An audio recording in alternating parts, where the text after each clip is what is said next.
don't even know how to start this episode.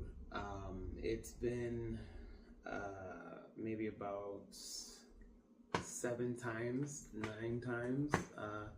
I've tried to record something, but I really want to talk here about something super important.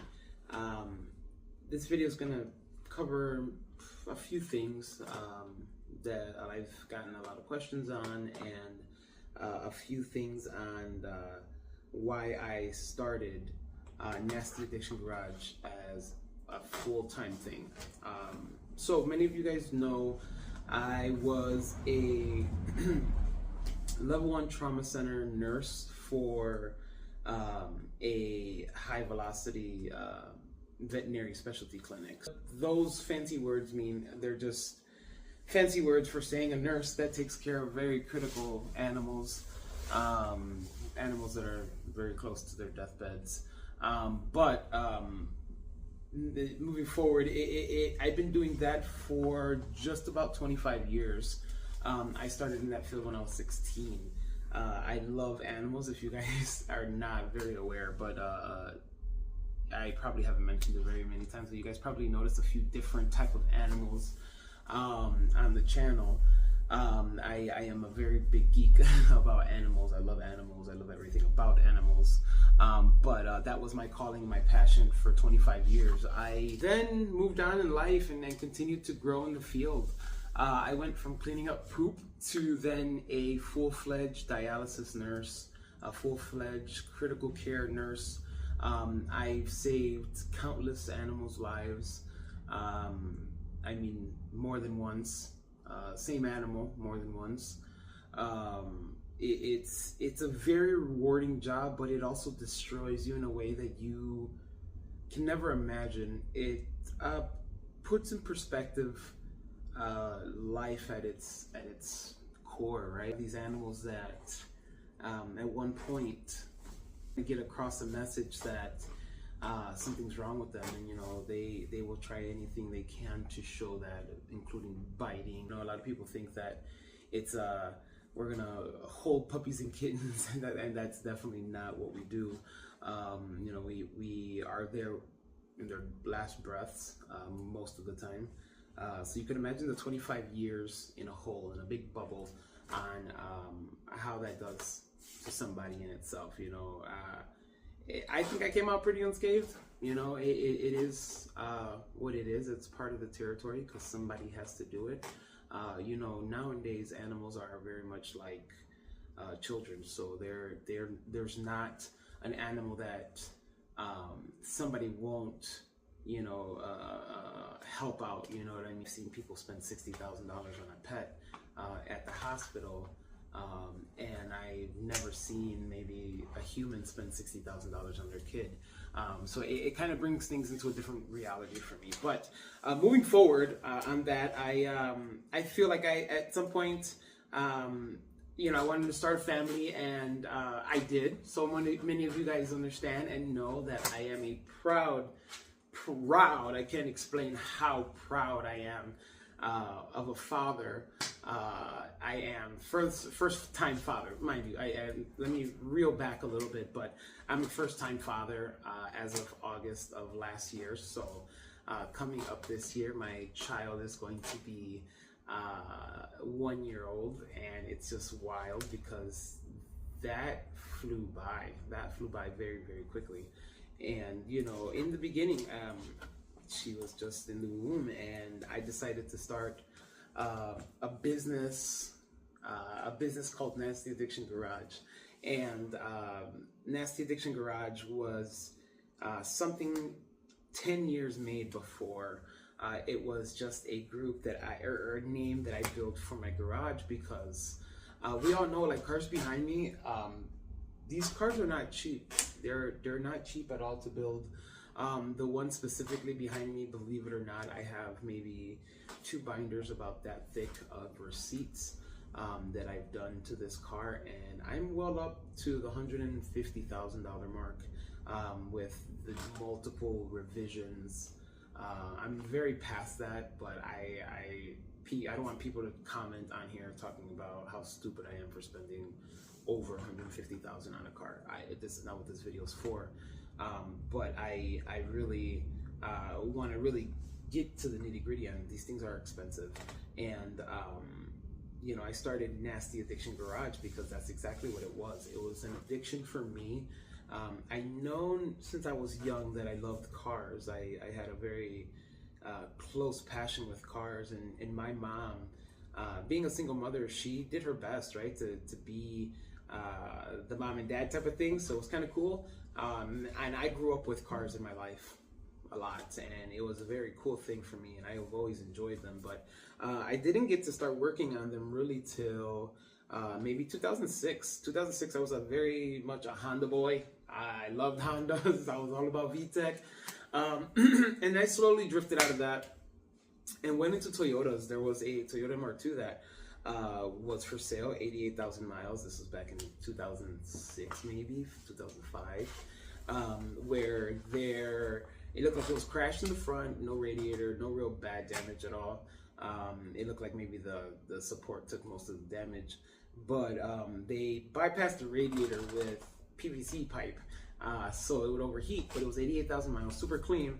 That was my first MR2. I knew nothing about those cars, but I sat and researched about those cars day in and day out, and you know what, I grew a huge passion for them, and I really realized the community behind the MR2 itself was something that was very, very close knit. I never realized, because in the Honda field, or in the Honda world, you have to be careful. At the time that I was a Honda guy, you have to be careful because people would steal your cars. Like, it didn't matter what you did to it, people would steal your cars, and I was a victim of that. And it was something that I really wanted to stay away from, because I didn't want to build something and then have somebody steal it. So the Toyota MR2 was that one car that made me kind of change it up a little bit. But yeah, moving forward, I got this car. I paid $2,000 for this Toyota MR2, and I was like ecstatic about it.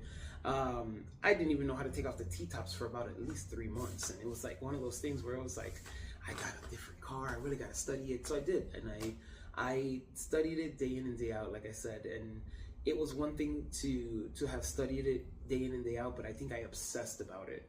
And I started to really get into cars even more so than what I was.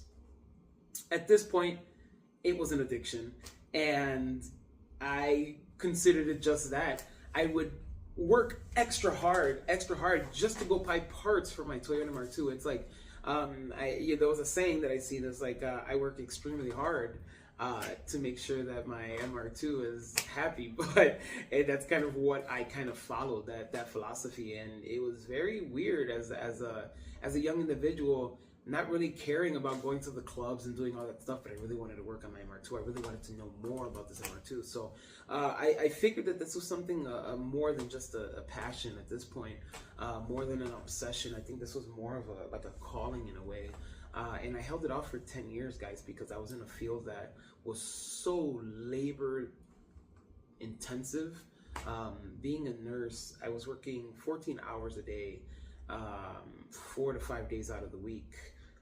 Money was good. Money was good. I mean, money was great.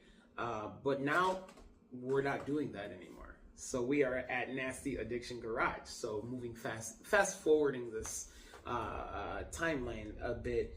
We're here now. I've had a daughter. I've made Nasty Addiction Garage an LLC, and now it's time to start acting as if this is that. But my main reason for this video was to explain to you guys that for all of my supporters and all of my subscribers and everybody that supports me, and is always down and likes all my stuff, this is the time, guys, that I really ask for that support, right? This is the nitty gritty. This is now Nasty Addiction Garage. Like, this is a business. So now I no longer have the luxury to make the $100-something thousand I was able to make a year now. So this is all, basically channel based, or social media based. So the main reason for this video is not only to explain to you guys what Nasty Addiction Garage came from, but explain a little bit about myself. I'm a very driven person, and when I say driven, I mean I'm almost to the point of obsessed of things that of this nature. I love car stuff. I love anything that has a motor in it, and to tinker with things is just something that I like to do. I've always enjoyed it, but guys, this is something that now I ask you guys, right? You guys are my subscribers. You guys are what help drive this channel. I ask you guys to support this channel, right? As much as you can. Now is the time that it means more than ever. You guys have been so great thus far. I got 10,500 and something subscribers. Let me tell you guys, I've never thought when I started this channel that I would get to that point. Never in my life would I have ever thought that. I was surprised when I got 20 subscribers to a channel of a kid that didn't know anything about a Toyota MR2, right? But wanted to know everything about the car. And fast forwarding now, I think I got 300 videos on YouTube of various projects that I've had, and now I'm a business owner, and now is when everything gets real, right? Like, I have things that a lot of people don't understand the liability behind it, and only those that do will, and that's kind of what this video is kind of for. And I just really want to ask and call out all my supporters and just say, hey guys, if I have a link on a video, check it out. Check these videos out, like them, comment, share them.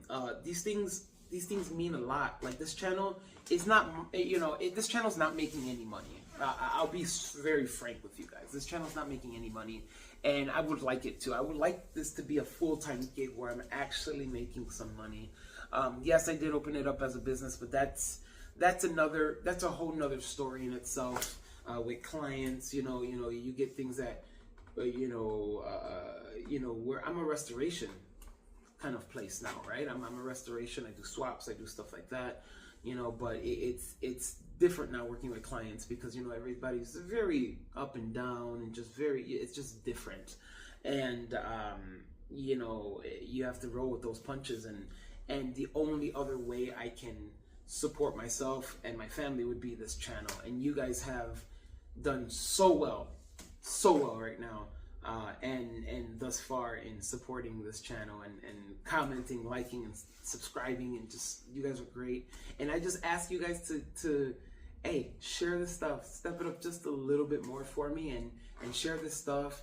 Pick up yourself a t-shirt, even if it's not for you, give it to somebody that likes cars, likes MR2s. It does help the channel, guys. It really does help the channel. It does help me. It does help everything that makes this stuff happen. So, I don't want to keep rambling, but I really just want to call you guys out and say thank you for all of the support thus far. Hopefully Nasty Addiction Garage continues strong. We are doing big things. We are doing big things behind the scenes. I'm trying to get things in motion, but now it's a different perspective because now I don't have income coming in as a general formality. So I have to be a little bit more selective with what I do with money. So guys, that's gonna be an episode. So regardless, remember, check out Nasty Addiction Garage LLC. It means a lot to me. Share my website, guys. Share the YouTube channel. Share the social media. Share Instagram, Facebook. Go buy yourselves a t-shirt on Nasty Addiction Garage LLC. I have the 2GR 3.5s, and then I have the 3S GTEs 2.0s. They're both very comfortable shirts, guys. These are very, very good. I very much like these. They're breathable. It's a 90-degree day, and I'm not sweating in a garage with the windows closed and no fan on. So it's very comfortable shirt. I don't want to keep selling it to you guys, but you guys should just buy one and check it out and support the channel, guys, and support the business in itself now, because now Nasty Addiction Garage is an LLC. So Guys, take care of yourselves and each other. Thank you for sitting here, and if you have stayed to the end of the video, thank you. I really appreciate it. It does mean a lot to me. It does mean a lot to the channel, and it does help the channel. And again, that's a perfect way of supporting this channel. Just watch to the end, guys. Check out the links that I post. If I do get sponsors, the sponsors will track links that I put, and stuff like that. So it does help the channel every little bit. I mean, you don't understand. But again, guys, thank you for watching. Like, share, subscribe. I really appreciate you guys. And again, this is Nasty Addiction Garage. Peace.